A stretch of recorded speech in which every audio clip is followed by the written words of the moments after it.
안녕하세요. 나는 아이에게 왜 이렇게 말했을까? 저자 임혜수입니다. 오늘은요, 이 책에서 한 부분을 사례로 여러분들에게 소개해 드리려고 하는데요. 이 책은 3세부터 18세까지 아이들과 엄마들의 대화법입니다. 아이에게 엄마가 어떻게 하면 효율적으로 사랑하는 마음을 잘 전달할 수 있을까 하는 이야기들이 들어있는데요. 이 중에서 한 가지 사례로 제가 말씀드리면요. 여기에서 3단계에 속하겠죠. 초등학교 시기입니다. 죄의식이 생기지 않도록 해주세요 하는 부분인데요. 저희 아이가 초등학교 2학년 때 중간고사를 치고 왔습니다. 그런데 선생님께 전화가 왔습니다. 승현이가 백지를 냈어요, 어머니. 저는 진짜 그 소리가 제가 잘못 들은 줄 알았습니다. 왜 그러냐면 시험 치기 전에 아이와 연습 문제도 풀어보기도 하고 시험 범위까지 공부를 열심히 하잖아요. 그런데 도대체 왜 진짜 저는 빵점을 맞고 오는 것보다 더 충격적이었었거든요. 그래서 아이 올 때까지 막 기다리고 있다가 이제 아이가 왔을 때 제가 물어봤습니다.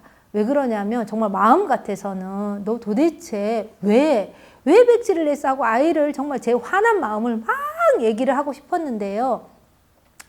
무슨 이유가 있겠지. 그래도 아이 얘기를 한번 들어보자라는 마음으로요. 아이를 기다렸다가 승현아, 너 오늘 학교에서 시험에 백지를 냈다고 하는데 엄마가 되게 궁금하네. 이렇게 이제 얘기를 했습니다. 그랬더니 아이가 엄마, 선생님이 시험 칠 때는 화장실을 못 간대. 그래서 못 간다고 생각하니까 화장실이 너무 가고 싶어서 그래서 그냥 얼른 시험지를 백지를 내고 얘가 이제 화장실을 갔던 겁니다. 그래서 아이의 얘기를 들으니까요 되게 미안한 마음이 들더라고요. 왜 그러냐면 어떤 이유가 있겠지라는 생각을 제가 먼저 한 게 아니라요. 도대체 얘가 왜 그랬지? 도대체 무슨 마음이지? 이런 마음, 화난 마음이 제가 먼저 들었던 겁니다.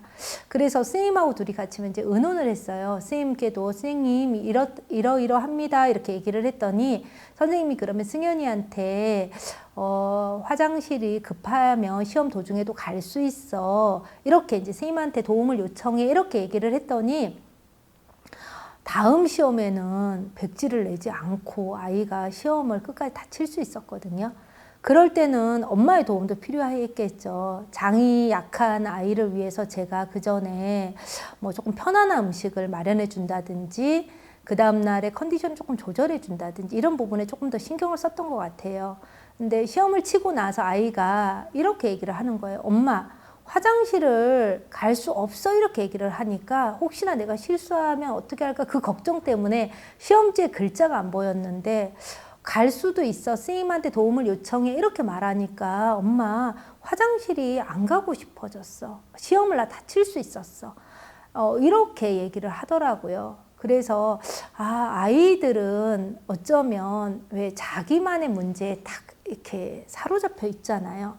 그래서 우리가 생각하기에는 저거 별거 걱정도 아닌데 이렇게 생각을 하고 한편으로는 쉬는 시간에 화장실 갔다 오면 되지. 그걸 왜 그렇게 문제 해결을 잘 못해? 이렇게 생각할 수도 있는데 아이들은 우리하고 틀리기 때문에 그때는 혹시나 내가 실수해서 문제가 생기지 않을까. 내가 화장실을 못 가는데 이 자리에서 내가 혹시 실수하면 어떡하지? 그 걱정으로 온갖 이제 생각이 머리에 잡혀 있었던 겁니다.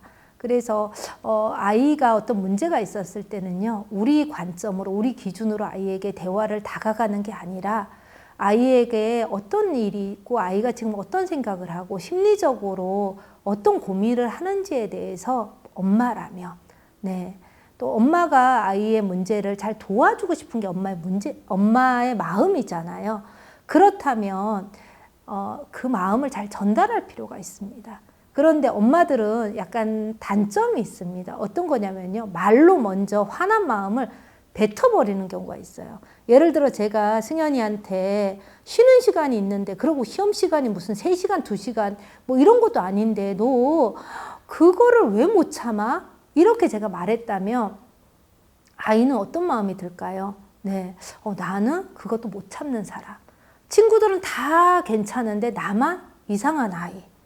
나는 문제가 있어. 그래서 아이 스스로 죄의식이 생기겠죠. 나는 뭐든 잘 못할 거야. 나는 또 이렇게 하다가 실수할지도 몰라. 이런 생각을 가지게 되죠. 그래서 이 시기에는요, 아이들이 자기 스스로를 미워하지 않게 어떤 수많은 문제들을 아이가 조금 잘 해결할 수 있도록 엄마가 도와주는 부분이 필요하다고 생각을 합니다. 그래서 오늘은요, 제가 이 책 중에서 2단계 죄의식이 생기지 않도록 해주세요 하는 부분을 소개해 드렸습니다. 네, 이 안에는요, 다양한 사례가 들어있고요. 그 사례가 뭐 이론적으로 쓴 부분보다는 제가 실제 경험했던 이야기들이 들어있기 때문에요. 여러분들이 조금 더 쉽게 이해할 수 있을 거라고 생각을 합니다. 네, 감사합니다.